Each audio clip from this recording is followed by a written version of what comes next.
Okay, rubidium hydroxide is a strong alkali.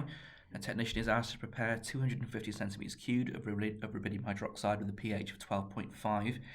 Calculate the mass of rubidium hydroxide that the technician needs to use. So this is a real cross-curricular sort of calculation where you've got to use your knowledge of how to calculate pHs of strong bases, and then use that in conjunction with all other basic moles calculations you've used in the past. So if you look at the information you've been given, we've got a volume for our solution, we've got a pH. We're looking to get to a mass. So you've got to try and think through a range of steps here to get the information we need to calculate a mass. Now we know masses are equal to a number of moles times by a molar mass. Now we can get a molar mass from this quite simply by adding up the atomic masses of the elements. We can therefore need to figure out how to get the moles from the pH. So from a pH we can calculate hydrogen ion concentration.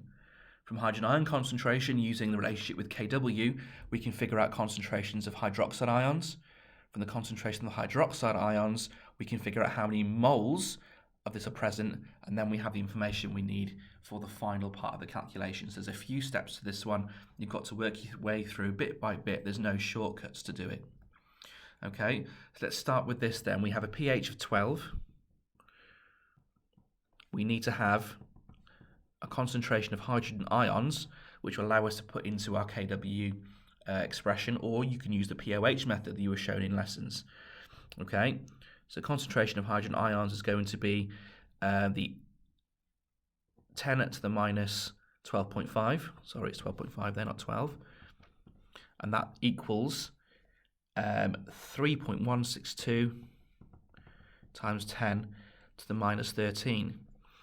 Okay, now remember, because we're dealing here with the pH of a base, we can't just use that number. We need to use a relationship with Kw to figure out the concentration of the hydroxide ions. Okay, so if we remember, Kw is equal to the concentration of hydrogen ions multiplied by the concentration of hydroxide ions. We want to rearrange this expression. Okay, we know Kw. We're not told a temperature, but we can assume it's going to be at 25 degrees C. So Kw is on your data sheets. Hydrogen ion concentration we've got from this, so we can rearrange it to figure out what OH is going to be, our concentration of hydroxide ions. So the concentration of OH minus equals Kw over the concentration of hydrogen ions. Now Kw is 1 times 10 to the minus 14 at 25 degrees C. The concentration of hydrogen ions, 3.162 times 10 to the minus 13.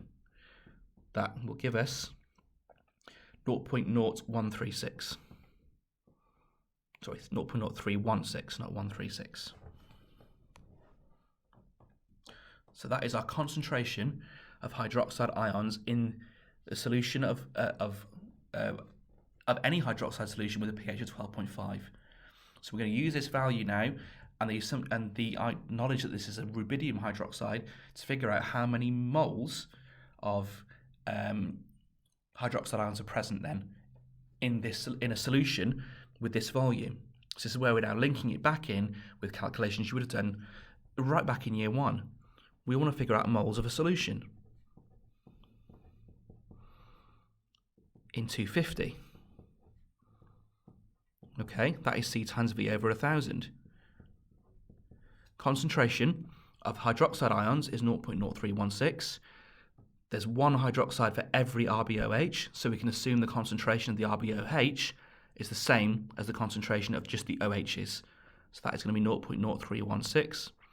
Multiplied by the volume we're trying to make, 250 centimeters cubed over 1,000, which gives me 7.91 times 10 to the minus 3. So now we've got moles, we want to figure out a mass. So simply, mass equals moles times MR. Moles of 7.91 times 10 to the minus 3, multiplied by the MR of rubidium hydroxide. So get your periodic tables out, check out your atomic masses. Rubidium plus oxygen plus hydrogen gives me an MR of 102.5, which equals then 0.810 grams. And there's your answer.